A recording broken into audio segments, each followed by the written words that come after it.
Thank you for joining the Reverend Dr. Shawn Michael Greener, radio host, national pastor, author, and speaker for Sundays with Dr. Shawn. Hold on tight. Here comes the truth. Gotta let the announcement play. You know. Pretty cool. Anyway. Here we are, Sunday morning. More stuff is burnt. More yelling and screaming. More murdering and thieving. Back when I was in the Navy, we didn't have a whole lot of problems with this racism crap. I wrote a couple books, if you want to pick them up. The Bible Summary for Real People. That's my most recent book. This is my first book. Excellence Killed the Church, How Mediocrity is Destroying America. Amazon. That's where you get that stuff. It's where you get everything nowadays. You get everything on Amazon. True story. I looked this morning, and because I'm really trying to not buy as much stuff made in China. No offense, good Chinese people, but I'm about done. Well, there's a chipmunk going across the street. Hurry up. That's the first chipmunk I've seen here. Well, either that or he's a little baby squirrel. Might be a little baby squirrel, but he's a little tiny. Anyhow, I still hope he gets across the street safely. There he goes. He's good. Nope, he is a chipmunk. Because here comes dogs. And that chipmunk saw those dogs coming and said, "Whoop, I'm out. I will hunt later." Anyway, thank you to all you who have joined, who are listening. I hope you can hear me well. I think I've got all my sound stuff all figured out. And, click on tell your friends or whatever it is you do to tell your friends to listen to something. This is going to be kind of direct. And I was thinking about it in the shower this morning. So I thought, well, I might as well share this, It doesn't make a whole lot of sense. Keep this to myself. This is important stuff. I remember when I was growing up. First of all, this is about racism. You guys know that. When I was growing up, I have to tell you, I grew up in a different time, different way. And some people, from where I'm from, white people, some of the white people where I'm from, they will say stuff to me or say stuff like in social media that I don't really understand. Like I struggle with it because the reason I struggle with it is because this is who and what is really behind racism, more importantly, how to stop them. And not how to stop them. They are an entity and they are doing what they're doing on purpose. Anyway, so when I was in school, I was a country kid. I was from the country, born and raised in the country. And, my dad said certain things that I remember stuck out to me. They stuck out to me, and I said, that doesn't feel right. That didn't settle right with me. And, but I remember different things in school, to be some black kid wanted to beat up a white kid. They were going to fight after school or fight during lunch, or some white kid was going to get in a scrap with a black kid because this, that, and the other. But people tell me, I listen back, and it's all the liberals. It's all the liberals. It's funny how they change. Nostalgia is a great liar, I think. But they would all say, well, we didn't really have racism back then. We all got along. We all worked together. We all this, we all that. And you know what? I think you're kind of a liar. Because if you went to my high school, hold on, let me fix this. Y'all, I'm all messed up. I'm all jacked up here. Sorry about that. I got this thing I found I said, well, I use this for doing my little broadcasts. And I got to figure out how to use it. Anyway, it's pretty cool. It's a little tripod thing, and it's got real bendy legs. Anyway, my legs aren't as bendy anymore. So we had, back to high school, you had scraps between white people and black people, but you had scraps between white people and white people, and you had scraps between black people and black people. And lest you think I went to some rich kid school, I went to Cape and Lopin High School. I graduated in 1983, and lands, folks. The devil is trying to distract me. There's swans. A mated pair of swans flying around, just circling. My camera's right over there. I mean, I could stop this broadcast and take photographs of it, but I'm not going to. I'm going to stick with this. This is important stuff. Maybe they'll come around later when I have my camera. Not. They must text each other. They must have text messages and radar. Oh, Shawn Greener's got his camera out. Stay far away. But then when I don't have my camera, rare birds fly over and they circle. They get lower and lower and lower. Maybe I don't know. I know they got a little deal going on. They're teasing me, making me earn it. Anyway, that won't make sense to you unless you know I do. Photography. Anyway, specifically wildlife photography, and so in school, there'd be fights and there'd be rifts between black people and white people. I remember, I had fights with white people and black people. I didn't fight a whole lot, but there were fights, and some were black and some were white, and some white people fought black people and black people fought white people. It's just reality. And to say anything different is a lie. It's just not true. There were certain neighborhoods where I grew up, and again, I'm a country kid, West Rehoboth back then, you didn't go wandering into West Rehoboth. You did not go wandering into West Rehoboth if you were a white kid, unless you were with some black kids. And I had, I say this a lot, people, the race baiters, they always lash out at this. I gotta get this thing out of my ear. About to kill me. Sorry for the squeaky chair. I gotta figure out how to lubricate that thing.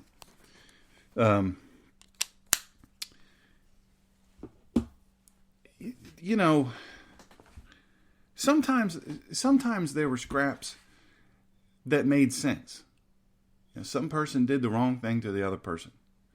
And, we regulated. That's how you did in the country. But I had a couple of friends who lived in places that were predominantly black, residential areas.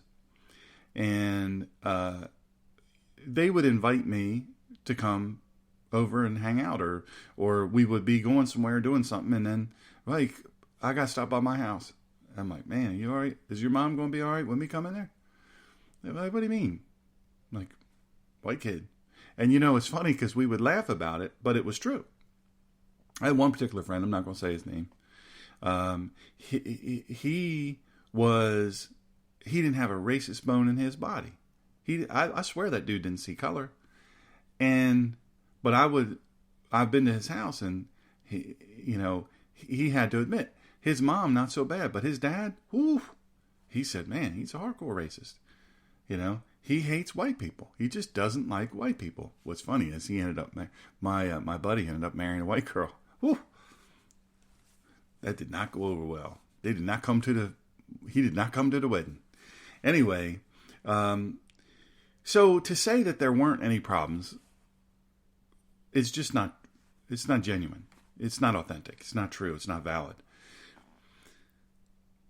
To say that we were embroiled in terrible racism is a whole nother thing, because that wasn't the case. There were times I would go to people's houses, or I would hang out with certain people, and we would have a good time. I always mention my buddy Eric. Eric and I, we would hang out. Eric would, he was a gearhead, so he always had souped up cars, and his family had, mechanical shops and repair shops and performance speed shops and all this stuff. And, I would go and hang out, and it was cool. It was fun. And he would hang around with my friends. I mean, we were all friends. But then there were some that you couldn't do that with. That just wasn't the case. You couldn't do it. And that's hang-ups on all of our part. And to say otherwise is just a lie. So, I said, who is behind this? Hey, Mike, you're right. Adult ADD. That's funny. Who and what is behind racism, and how do we stop it? How do we fix it? Well, first of all, you got to understand, people have inherent bias against other people. Sometimes their bias stems on their appearance. Sometimes it stems on, tattoos now are, very normal. They're ubiquitous. They're all over. Everybody's got them. I don't have them. I'm not cool enough to have one. But everybody's got tattoos. But back in the day, ooh, you had a tattoo. You were a pagan motorcycle gang guy. You were a Hell's Angel. You were a drug addict. You were something. You know what I mean? You know how it is. Or you were in the Marine Corps. Sorry, Marines. Some of the Navy guys. I remember 1983. I remember all the guys got drunk and they all wanted to go get tattoos. And the Marines tattoos, they always, they got the bulldog, the Marine Corps bulldog. And then others would get, skulls and all that stuff. They weren't even infantry, but they would get them. And but then the Navy guys would get anchors and all this stuff. They hadn't been in the Navy 10 minutes. They were going to get a tattoo, man. And it always cracked me up. Anyway, so tattoos are something that used to be a bias thing, but they're not anymore. They're ubiquitous. Lots of people have them. I know some famous people. Now, you don't know this. I've protected some very famous people who you'd never know have tattoos, but because of the closeness and the proximity and the inherent intimacy of a executive protection guy saving their life, you're with them. They don't go anywhere, and so you find out, oh, they have a tattoo. Dadgum. I won't say who, but some of them have them, and you're like, whoa, I did not expect that. Anyway, so tattoos are a thing. Piercings, certain hairstyles, but color for the longest time, skin color that's been how it is. That's how we live. Skin color is something. There's differences, and if you've never been to Africa, you've never been to the Middle East, or you've never been to China, I've been to all those places, and when you go, you're kind of stunned. I remember, this is just real. This is me being real. You can hate me if you want to, but I remember I had a scholarship to play soccer, and my head wasn't right really, and I didn't have my mind exactly right in high school, and so I had opportunities that I shunned for a million reasons. We won't go into all those reasons, but I had an opportunity to attend a major soccer college, and they were national champions and all that stuff. Full ride, go for free. I won't go into it, but anyway, the point is, I remember when I got there, and I had never seen that many Asian people in my life. I never saw that many Asian people, and I said, "Did I go to the wrong place? Holy crap!" I even asked the guy, the professor. He's a student affairs, head of student affairs or whatever, athletic affairs, something like that. Anyway, it's a long time ago, and I even asked him. I said, Why are all these Chinese? And I said Chinese. I told you I was a country boy. It's a lot of years ago. I said, why are all these Chinese people here? And he was like, well, first of all, they're not all Chinese, but they're foreign exchange students. And I was like, foreign exchange students? The heck is that? And so he explained that, because I remember in high school we had foreign exchange students, but we had foreign exchange students from Belgium. You know what I mean? And so, or Germany. We didn't have, people from China. Anyway.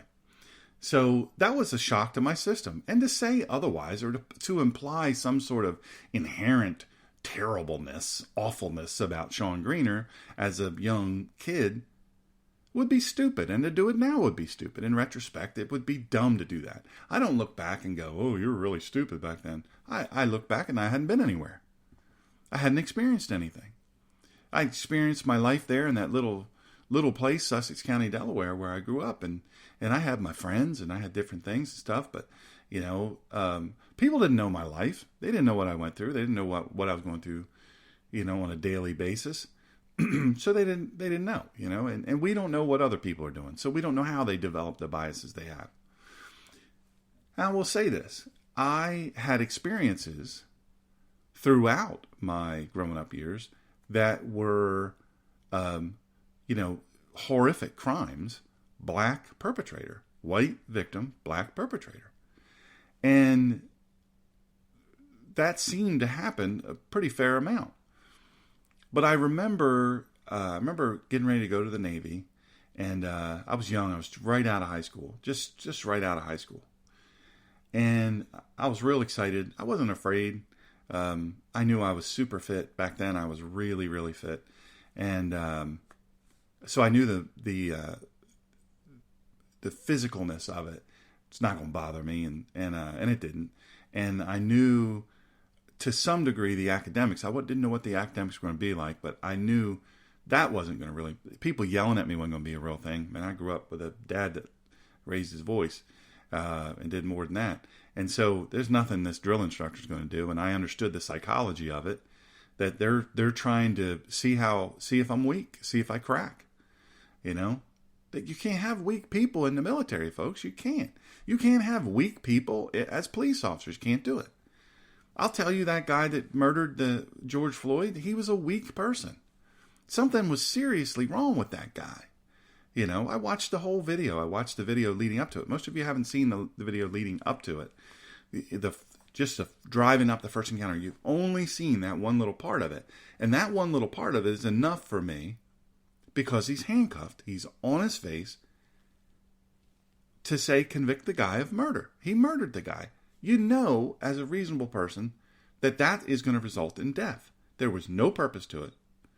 You have to conclude it was premeditated, because thinking as you go, people were reminding him in the peanut gallery, hey, he can't breathe. You got to. Now, look, I've had a whole lot of people that I've locked up. I can't breathe. I can't breathe. I can't breathe. It's the first thing they yell. I can't breathe. White, black, or otherwise. Oh, I can't breathe. Oh, my arms hurt. They want you to loosen the handcuffs. Well, of course they want you to loosen the handcuffs, because they want to get away. And it doesn't work that way. But what he did to that man was horrific. It was horrific. I watched it and I said to myself, insane. That's insane. That dude is insane what he's doing.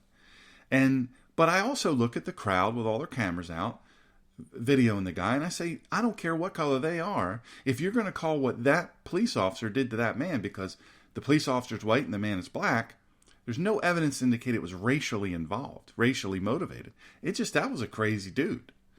That police officer, something's seriously wrong up in his head.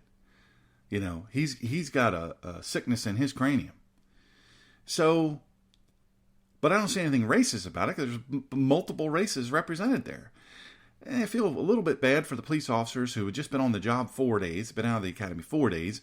This worthless piece of crap is their FTO, their field training officer.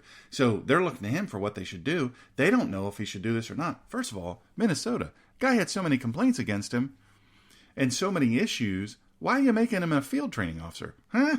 Let's look at that. Let's just go back at that. We'll take a little quick gander at that. But I don't see the racism angle. I don't see it. I don't see it. I don't see anything indicating that. The point is, what he did, we have to separate. It's real easy to apply the word race to it. And I'm going to explain to you why they do it. When I say they, if you're a black person, don't recoil and clutch your pearls and, oh, he said they. He called us they. Make up your mind. Make up your mind. Toughen up, buttercup. Black people call white people horrible names. And nobody has a problem with that. They don't bleep it out. They don't, it's amazing to me that a black person can kill a white person, horrifically murder white people, innocent white people, for no reason. And we don't riot. We don't burn stuff. We don't loot stuff. We don't throw people's lives away because of it. We mourn. We say, how did this happen? Why did this happen? Let's make this not happen again. But you see, the focus, I say this, and when I give speeches, and especially colleges, I love to talk to colleges, if they can lock the place down and keep all the stupid protesters out, and you really want to listen, if you really want to change it, the first thing you have to do is listen. You have to be willing to hear some hard things that they're not easy to hear. They're not easy to accept, because there's a paradigm. There's a paradigm over the course of a long period of time. We're talking a long period of time. And look, if you're a Democrat, you're going to hear this. If you're a liberal, you're going to hear this. You ain't going to like it. You tune in, tune out, whatever you want to do. I don't care what you want to do. I'm done with Democrats. I'm done with liberals. I'm done with weak Republicans. I'm done with weak conservatives. I've written you off. And deservedly so. Deservedly so. Anyway, the point is, and lest you think that I don't have friends that are Democrats. I do. I do have friends. I have family that are Democrats, and I love them. And I would fight to the death to protect them. Anyway, notwithstanding, black people, you've gotten played for generations. You haven't just gotten played by white people. That's the easy one. That's easy. We can stand up and go, oh, racism, white people bad, black people good. You can do that, and then you can climb back into the bowels of slavery, and you can say, well, you enslaved us. Well, I didn't enslave you. I didn't enslave anybody. I'm not about that. Nobody in my family was about that. So shut up with that bull. Because if you're going to hold me to that standard, that 450 years ago or whatever amount of years ago, that there was all this stuff going on, and you're going to say I was a part of it, then I'm going to do the same thing with you. I'm going to do the same thing with you. It's only fair. If we're going to get along, if we're going to understand each other, we got to be real. We got to stop with it. You ever have a family member? Here you go. This will help illustrate it. Let me take a drink first. From my Navy cup. Anyway, you ever have a family member that's real volatile? And you have to get along with them because you got family, you got a connection of family, you're tethered in some way, and so you have family gatherings. You got to get along, or whatever whatever the connection is, you've got to get along. You've got to try to get along. But boy, they're volatile. They're volatile, and you know that. You can't say anything that they don't agree with, or I'm telling you right now, they'll lose it. They'll lose it. They'll blow up. So you're always walking on eggshells. Those type of people are toxic. Get them out of your life. Anyway, life is too short, as we see, to mess around with toxic people. Anyway, the point is this. There's no progress going to be made unless real conversations are had. Now, I'm not trying to tell black people how to live. Black people, don't try to tell me how to live. I like fried chicken. I like watermelon. That's not your food. That's my food too. I don't claim it. I'm not being a cultural appropriator by loving fried chicken. I like it crispy. I like crispy. Let's not go crazy with the crispy. Okay? I still want to taste the chicken. Chicken needs to be moist. I'm just saying. I like all that stuff. And some folks are going, oh my God, they're listening to this. They're going, oh my God, I can't believe Dr. Shawn is saying this. That's so racist. No, it's not. No, it's not. I have a friend in particular who, when I would go over to her house, black girl, when I used to go over to her house, we were buddies. I would go to her house, and her mom she would do like this. Oh Lord. Now I'm going to cook something. Now, I was skinny. Back then, I was skinny. I mean, skinny. Beanpole skinny. Super fit. 5.9% body fat. Anyway, I go over to her house. We hang out. We were just buddies. And her mom would cook up crazy good food, right? Now, I've told you all about I love to go preach in black churches. I love it. I love the responsiveness. I love how there's immediate feedback. They know their Bible. They're not lazy about their Bible. I'm not for nothing. I like that they dress up. And they treat me with the Spreaker folks. Hopefully you didn't get interrupted either. I'm not exactly sure what caused that, so I apologize for that. Let's see here. Boom. We'll find out what's going on. Good. Hey, sorry about that. So anyway, I would go over. I don't know what that was. We just had a total breakdown of our internet. So I was over there, and she would cook food for me. Her mom would cook food for me because she knew I loved to eat, right? And she would cook collard greens. She would cook, and that's how you say it, collard greens. I would not eat pig's feet. I wouldn't eat that. I would not eat chitlins. If the house smelled like chitlins, I didn't go in. Straight up. I'm just not going to do that. But lots of other stuff like cornbread and fried chicken. She made awesome fried chicken.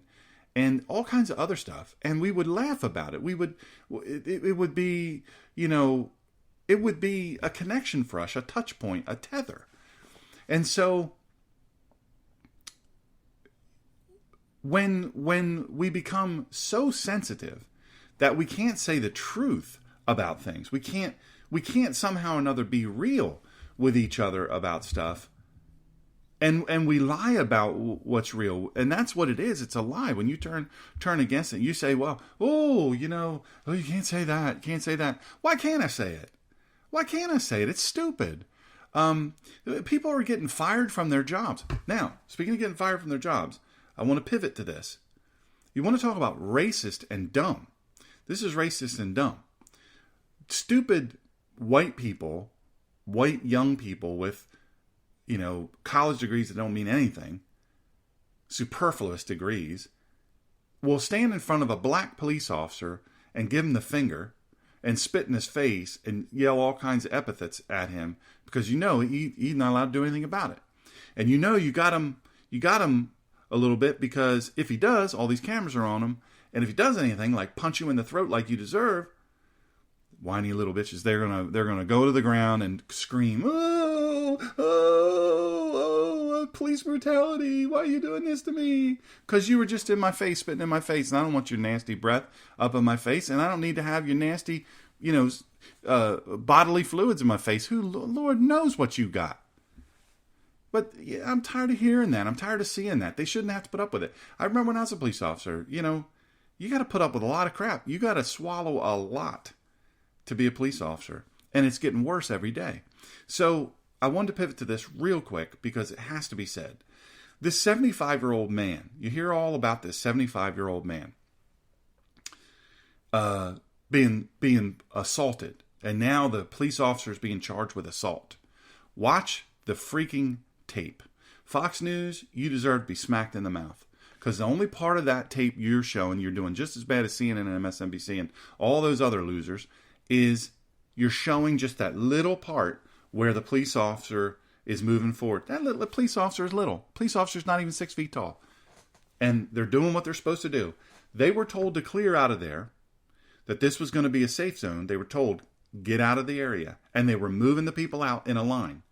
When you are in a riot line, there are no individuals. There's only the group. There are no individuals. There's only the group. Same way on the police side of the line. There are no individuals. There is only the group, the police. And you move as a group. Because if you get split up or your line gets broken, people breach the line, it's a bad deal. It's a bad day in paradise. So what had happened was, this guy, first of all, I think they said he was 6'5" or 6'6". He's a tall man, 75 years old. Now, we're going to have to see endlessly about how he was 75. He's 75. He's 75. Just like when some thug kills somebody, or they get killed by police, and they put when he's 14 years old. They did that. They did that with Tavon Martin, and they did it with what's the other guy? Michael Brown. 14. He was 14 in the picture. Give me a break. He's 300. He was over 300 pounds. He was a thug. He bragged about it. He was on film beating people up, robbing people, and stealing. I'm tired of hearing that. Look, if we're going to have a conversation, let's be real. Let's be real. White people, you got to be bold enough to be real. You got to be bold enough to walk away from the table and say, you know what? I'm done apologizing for something I didn't do. I'm done apologizing for systemic racism, institutional racism, when part of what's behind that racism and part of what promulgated that racism is you. So I don't want to hear it. I don't want to hear that anymore. I'm not going to hear it. I'm not going to suffer fools any longer. So this fool, 75-year-old man, he's an agitator. He's all the time running from protest to protest. Learn a little bit about the fellow before you go, oh, the poor fellow, he's 75. Look, I'm not one to mess around. I'm a protector of older people. But let me tell you something. Same way with women. Let me tell you something.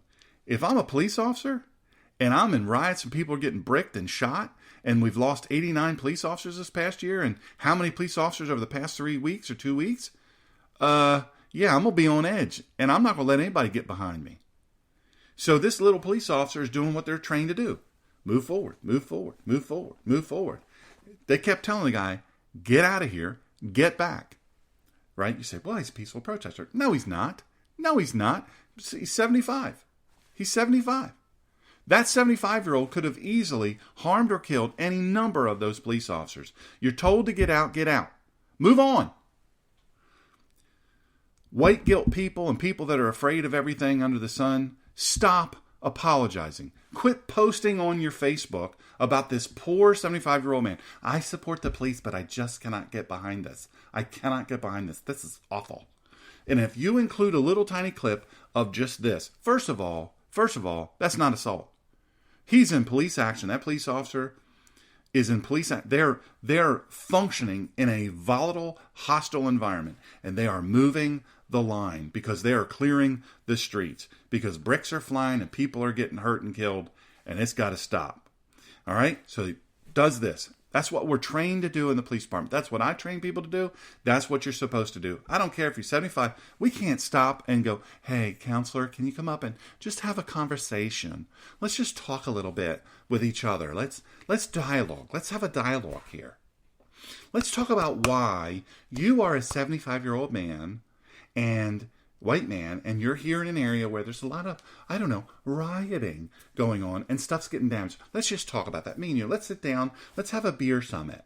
Let's have a beer. What do you like, dark beer? I figured you for a dark beer. Let's just, non-alcoholic? Okay, you're on the program? Cool. That's cool with me. I'm supporting that. Good for you.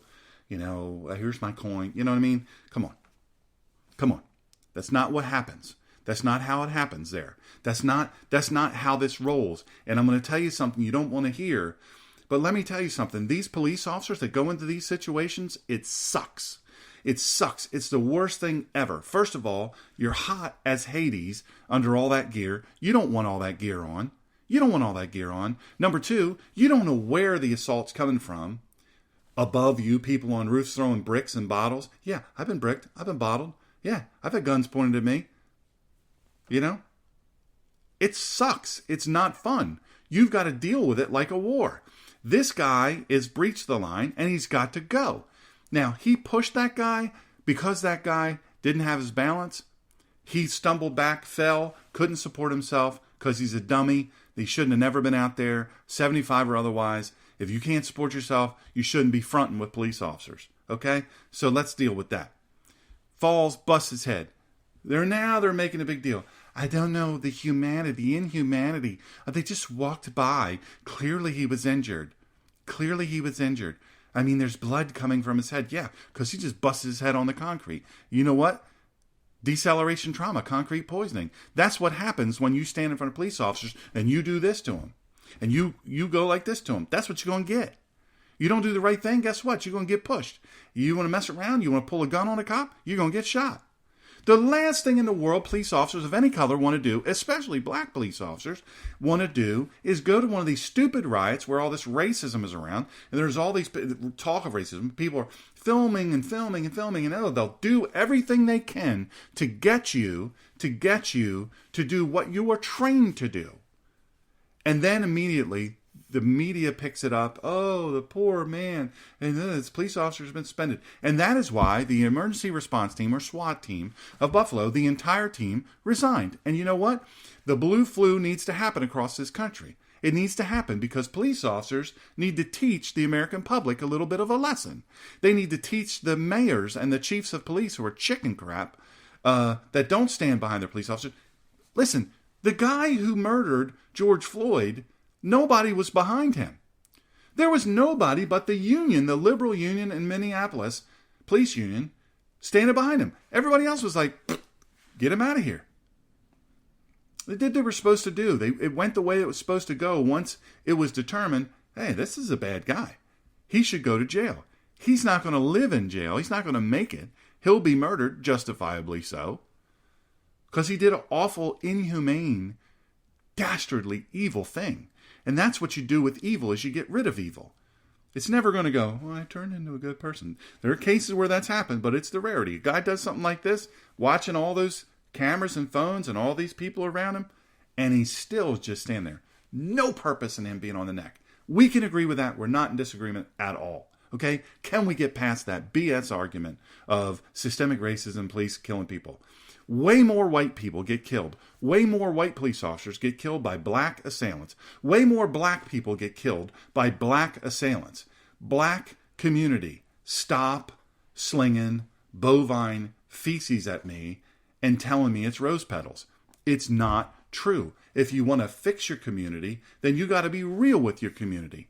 Because when you go in and investigate, this has happened to me countless times, when you go into a community, a predominantly black community, and crime has happened, it's crime-ridden, and you go in there and you're trying to help the nice people there, because there are nice people there, especially the elderly people, poor elderly people, they can't go anywhere. They're stuck there. They can't get out. So they got to deal with gunshots and bullets through the windows and beatings and stabbings and drugs and all this stuff. I feel bad for those people. They have no option. They're stuck there. But the people keeping them there aren't white people. The people keeping them there are the thugs that are doing all these evil things within their community. So you go into the community as a police officer after a shooting has happened, and there was 100 people there, and you go, anybody see anything? You guys get a description? Can you tell me who the person? Man, F the police. F the police. I don't snitch. Snitches get stitches. Get out of here. Oh, wait a second. Who called me? Who called me? Is somebody in this group calling me? Because why am I here? Y'all can bury your own. Y'all have shovels. You don't want to bury them? Let the rats eat them. I don't have to come here. I don't have to come here except for the fact that you called me. And you're telling me to come fix your community. I can't fix your community. I can't fix your community. I can't do it. I cannot do it. You can do it. Here's the exasperating and aggravating thing. Black people who have made it. I know Ben Carson, an amazing human being. He is the most inspiring person. You got to listen. I wear hearing aids. I have to crank those suckers up to hear Ben talk because he talks quiet. He's very quiet. Talks just like this. He's very measured in his speech. And he's a wonderful Christian man. He's a wonderful human being. Wonderful human being. You got people that have done great things. They're immediately shunned by the black community because they're not down with the struggle. They did the struggle. They won. Well, they had people to help him. No. He grew up the same way a lot of other people did. But he just got tired of making excuses. And his mama said, he grew up in a one-parent household. His mama said, you will go to school and you will do well. And if you get in trouble in that school, you're going to have to deal with me. The thing is, who is behind this? And this is the who and the what that's behind racism. And this is why it never gets defeated. Now, stipulation and disclaimer. There will always be some element of racism. And if you sit here and tell me that white people are the only ones that can be racist, you're a fool. And you're weak. And I don't stand by you. I won't stand next to you if that's your claim. However, Antifa, whoever they are, the terrorists that they are, and militant, angry, manipulative, fake reverends and community organizers, their stock and trade is stirring up, creating, and inflaming racial tension because they get away with everything. Watch the video. If you're going to watch the video of this police officer murdering this man, George Floyd, then you need to watch the people going in and out of those stores after breaking into them and stealing and laughing and giggling and woo, I got my loot, I got my stuff, I got some stuff. Listen to the tape.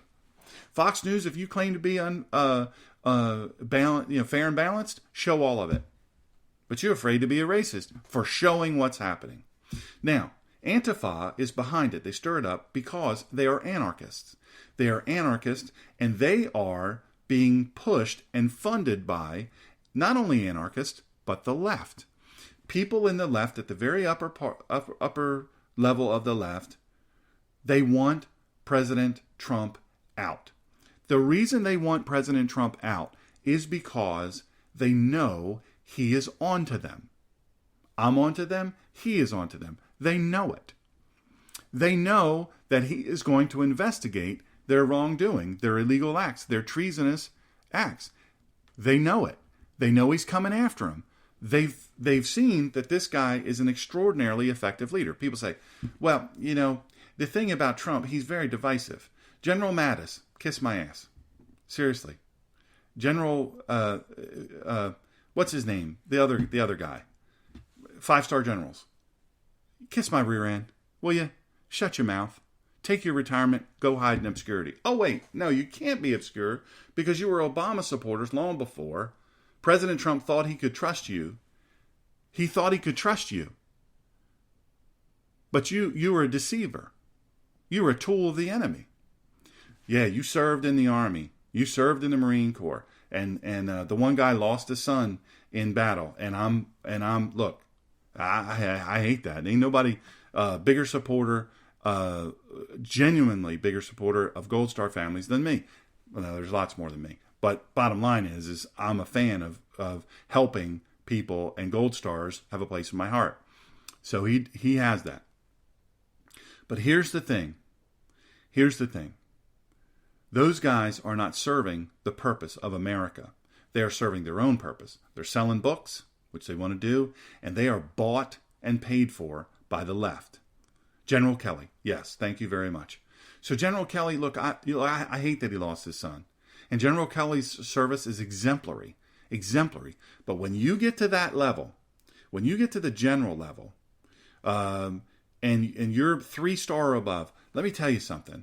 You're a politician. Now, you can look stern and, they're not supposed to clap. The Joint Chiefs are not supposed to clap or stand or express any emotion during State of the Union addresses. That's how they're supposed to do. Neither is the Supreme Court. They are supposed to sit quietly without an expression. That's protocol. However, that isn't how they roll. Mattis and Kelly are fiercely partisan, fiercely political people. I don't want to hear how we can't question them. It's like John McCain. For Pete's sake, John McCain was an absolute loser in the Navy. He was abhorred in the Navy. He killed American sailors in the Navy because he was drunk and from the night before, and he kept doing what he was not supposed to do, and he didn't get into trouble because his daddy was a big admiral in charge of the fleet. There's the truth. And then John McCain did a whole lot of other things. He was a prisoner of war. He did a whole lot of other things that America has been told that this guy is a hero. He's not a hero. Now, you lived that long in a camp and you were injured punching out of your aircraft. You got shot and you ejected and all this stuff and you got injured. Hey, look, I'm going to give you your due. But what he did after that was horrible. He never stood up for veterans. In fact, he was the opposite of that. He is not a hero. He was not an honorable man. And I'm sorry to say, I was not sorry to see him go. Evil, evil person. Anyway, so let's take this to the real.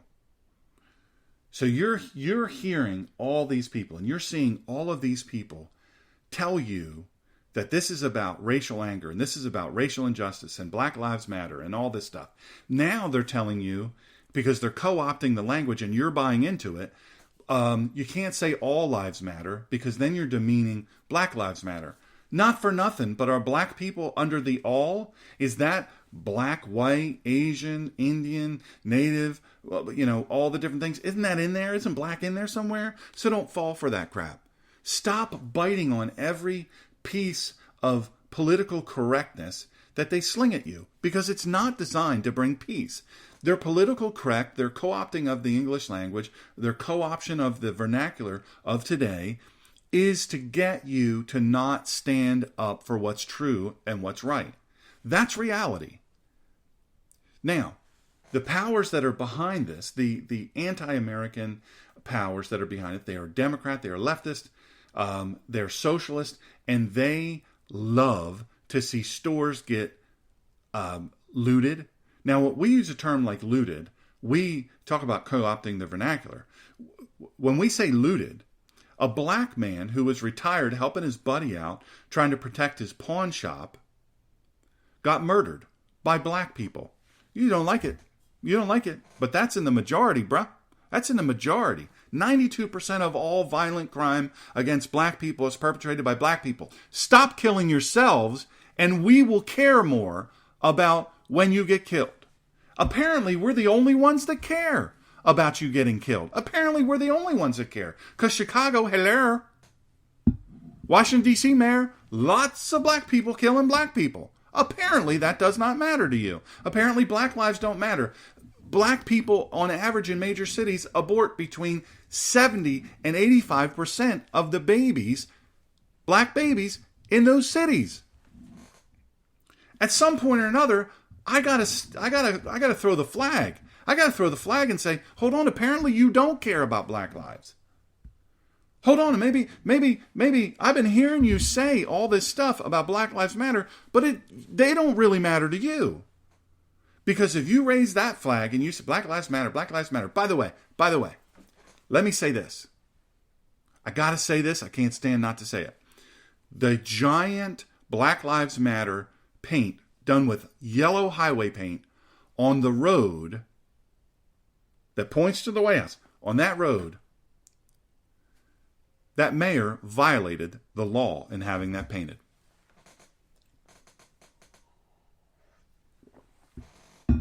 Many laws, not just one law, many laws. Doesn't meet DOT standard. It obscures traffic direction. The mayor changed the name of a road to Black Lives Matter Drive or Road or Boulevard or Broadway, whatever. I don't know what the names do. It was Black Lives Matter. No vote? We don't get a vote? Oh, I guess it's socialist. So if a white person was in charge and said White Lives Matter, up in arms. Up in arms. It's crazy. Burn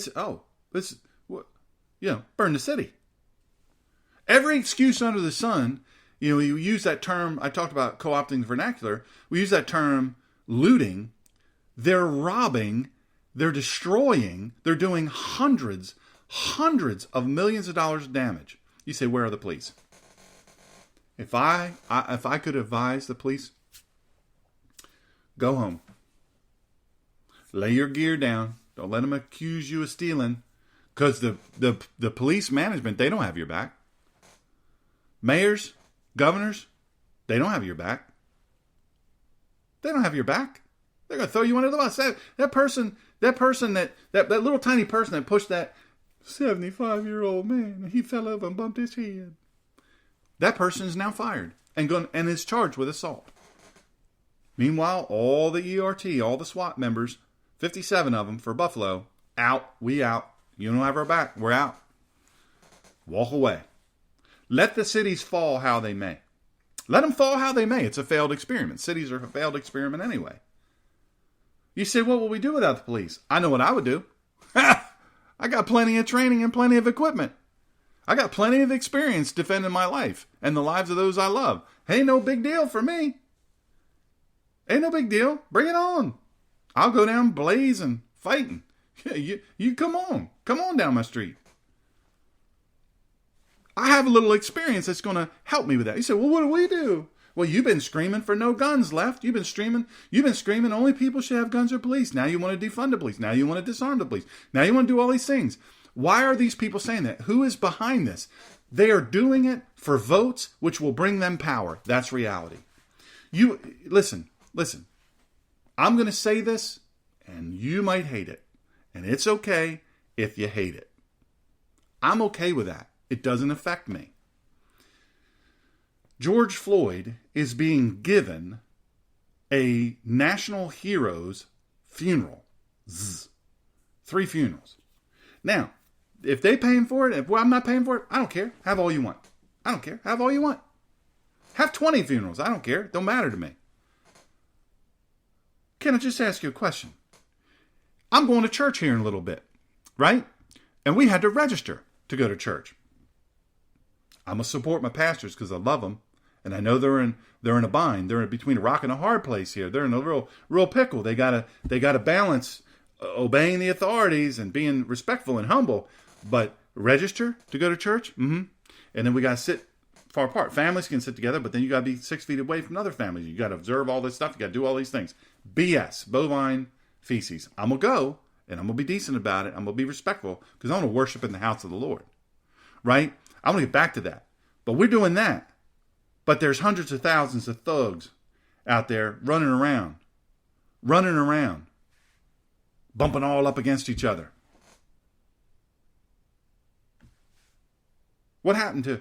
And then George Floyd's going to have this funeral. I don't begrudge him. He's in the box. He's in the box. He's got no say in it.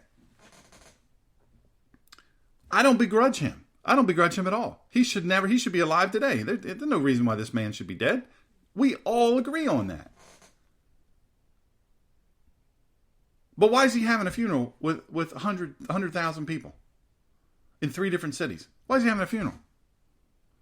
Because I know a lot of people. I know, look, Janice Dean is one of the nicest people you ever meet in your life. Janice Dean, the weather queen from Fox. She's so sweet. Dual citizenship, Canada and U.S. Wonderful lady. She's so sweet. She has multiple sclerosis. She fights valiantly. She's literally one of the nicest people you could ever meet in your life. And her in-laws, mother and father, both died because Governor Cuomo, populated nursing homes with people with COVID. They were fine before, now they're dead. Both of them. They couldn't have a funeral. They could not have a funeral. And then the benevolent government says, well, we'll let you have 10 people, but you have to social distance and all this stuff. Well, then we'll let you have 25. Well, then we're going to allow this. You can have 100 people if it's a protest, but you can't have 10 people. Yeah, there you go, Kevin. Kevin's got it. Kevin McHugh's got it. When do we protest together and stand for Jesus? He died for us all. Because I'll tell you why. Because there's a lot of chicken crap people out there who claim to stand for their faith and claim to be believers, but when the going gets tough, they run and they hide in their house. You say, well, now let's not be too hard on them because the government, we're supposed to obey the government. We are never charged. Learn to read the Bible in its original language and in context. We are never told to obey ungodly orders of government. We are told to stand against it. You say, well, that's lunacy. Why would you do that? Why would you do that? You're risking your life. You're risking everybody's life. If you're afraid of dying by going to church, stay home and watch on TV. We've proven we can show you that. We've proven we can send the music right to your computer. We've proven we can do that. And not for nothing, but what's all this about voting by ballot?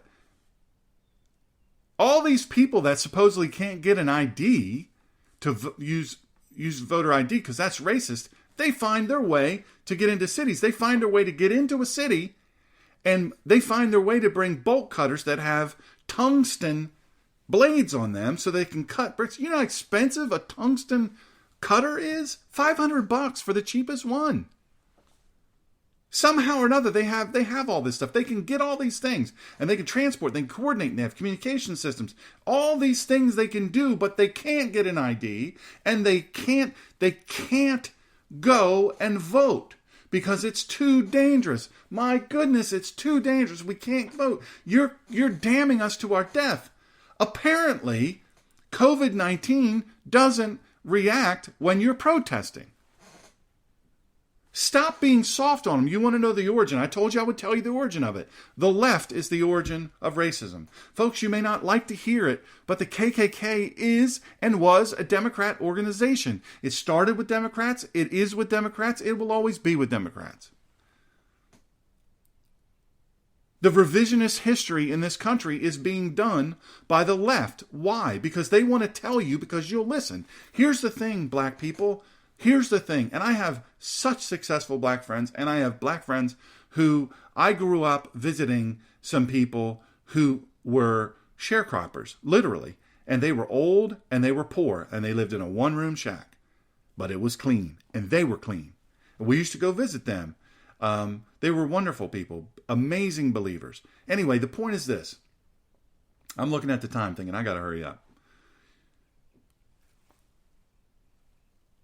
Folks, you're getting played. Black folks, you're getting played. For generations, white people and other scammer black people like Sharpton, I don't say Reverend, Jesse Jackson, and others, they're scammers. They are scamming you. They've told you you're too dumb to succeed without the help of white people. If you don't subjugate white people, you cannot succeed. The white man is keeping you down. It's a big lie. It's a big lie. And the white man in the White House right now, Cheeto president, you like to say? Cheeto president? Nobody's done more for black people and opportunity than that president. Nobody. Nobody on the planet has done more. For black prosperity, for black opportunity, for black education, for black people in prison. That's reality. You want to talk about what promotes and furthers racism? When you say opposite of that, you are being a racist. I don't care if you're white. I don't care if you're black. I don't care what color you are. I don't care what gender you are. That is racism when you stand and you say, that's not true. He's the most divisive president in history. No, he's not. No, he's not. Well, you can say that because you're white. It's easy to say that. Just like it's easy to stand back and do nothing and then critique the people in charge. You should have done it sooner. Well, you could always say we should have done it sooner. You should have done more. In this world, you're going to have trouble. You're never going to have justice. The only justice, thank you, Miss Nancy, the only justice you're going to have, true justice, lasting justice, is when Jesus Christ, Yeshua HaMashiach, takes that terrible swift sword and splits the sky from east to west and comes for his redeemed. That's reality. You don't like it, but that's reality. You want to hear the harsh truth, but that's reality. Here's my recommendation. Black people, you're going to say, well, I don't need you to recommend to me. That's fine. You don't have to listen to me. Who am I? I'm nobody. You don't have to listen to me. White people are not your enemy. Certain white people are your enemy. But let me tell you, just as many certain black people are your enemy. Your young black men who are gangbanging and shooting and killing in your neighborhoods, killing innocent people, they're your enemy.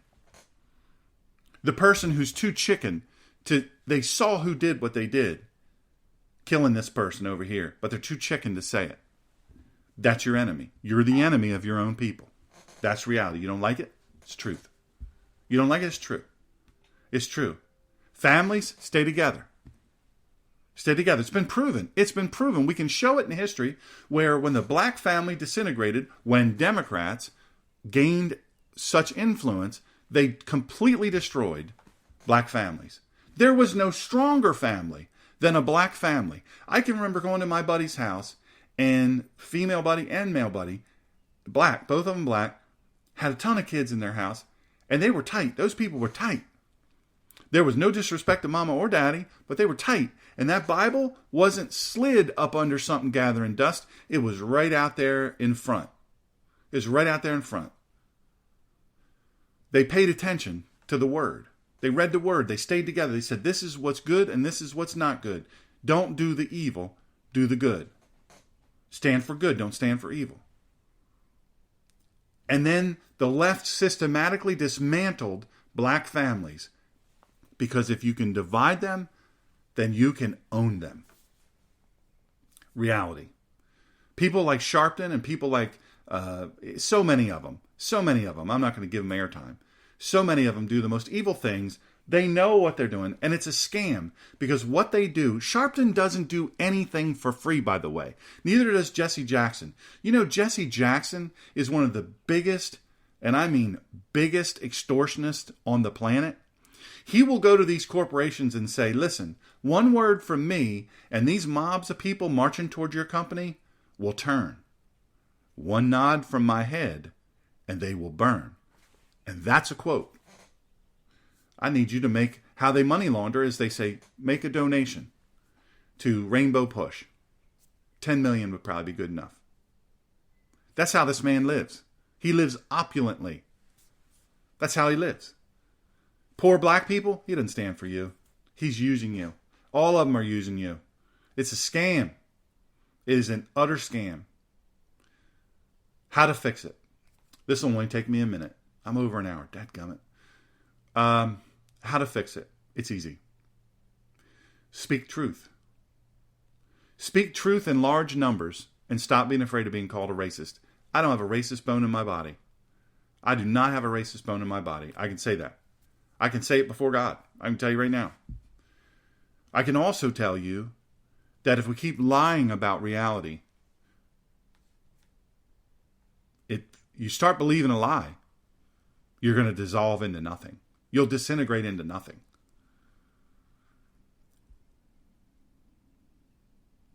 Speak the truth. Be real. I believe the cities are lost. I don't believe the cities...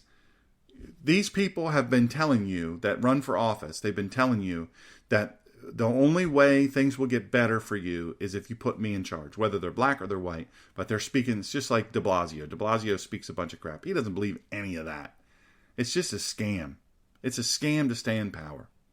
Black people that do it, they rob from their cities. You know, Baltimore mayors, 2 or 3 in a row, got arrested. And Fox News is having one of them on there. She got arrested and went to jail for stealing money that was intended for poor people. But they're going to have her on there, and she's going to speak about what she did in her community. She's a liar. Ride through Baltimore. Ride through Baltimore. I used to do work in Baltimore. Pfft, no way. If I was a Baltimore police officer, Baltimore City police officer, out. I'm going. All of them should leave. Leave them to their own defenses. The cities are lost. You say, well, what about the businesses? What about this? They're lost. They're lost. The only way this will change is, and this is a true, it's a saying, but it's true. People do not change when they see the light. They change only when they feel the flames of the torch of light on their skin. They only change when they're in pain. That's reality. That's reality. Cities, we've got to stop pouring money into these cities. We've got to stop pouring money into these city schools. The kids don't attend. They beat up the teachers, white and black, and ain't just black, but they beat up the teachers. They kill the teachers. They rape the teachers. The teachers are losing their minds. Police officers, they can't do anything right. Can't do anything right. Everybody's an expert. Marie Harf, she's on Fox a lot. She was in the Obama administration.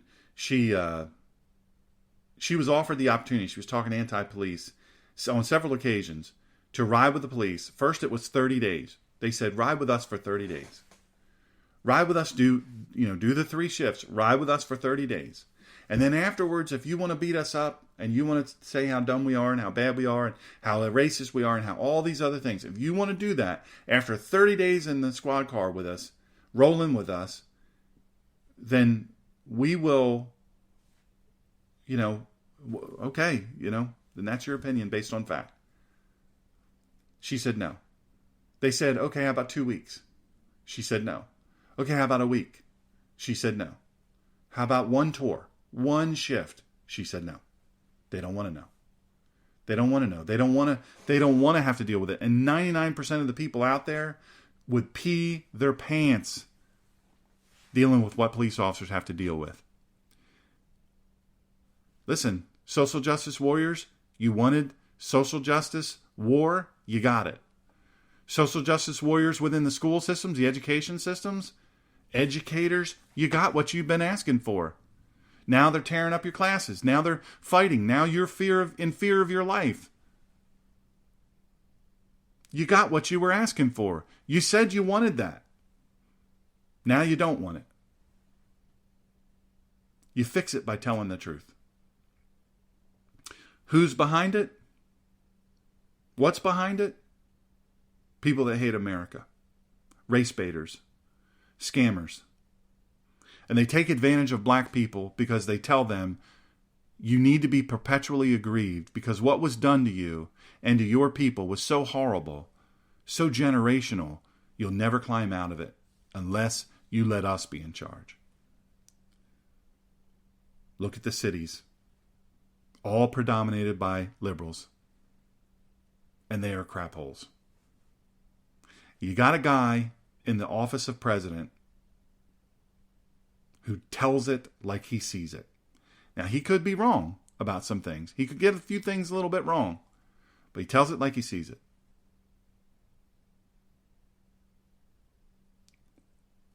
We are in the worst time, in my opinion, in my lifetime. The worst time. I want to pose something to you, and then I'll close. So when all this ends, what happens? When all this ends, what happens?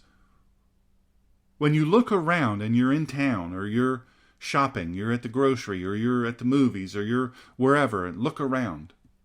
Many of those people were the same people setting fire to your cities. Many of those people were the same ones killing retired police officers and killing and ruining businesses. Many of those same people. Many of those same people were the ones marching the streets saying, defund the police, kill white people. Oh, they don't show those signs. You don't see them, but they're there. What do you do then? I'm going to tell you the power of the dollar is mighty. Be strong in the ballot box. Be strong who you run for office. Be strong about how your money is spent. Stop just taking it. Stop just taking a beating because you say, "Oh, I have no choice, I have no chance." Get involved. Rise up when they're talking about spending your money on stupid stuff. Support the police overtly. Denigrate the bad ones, which are few. But mysteriously in these cities, these ultra-leftist cities, there are a lot more of them. Imagine that. You're choosing from a pool of people who ideologically believe how you do or sympathize with how you do. And then the police departments are run by people who believe that. And then on top of all that, the mayors and the governors and all these things. It's a fool's errand. It'll never ever succeed. Cities will never succeed. Find your way to the truth and stop accepting the lies. Black people, white people, purple people, all people. Stop accepting the lies. You want to defeat this? You'll never defeat a bias. People have biases. They can be overcome. But do not fall for or perpetrate lies any longer. And stop being ashamed of who you are. Black people didn't make their skin black. White people, we didn't make our skin white. Asian people, we are born into this.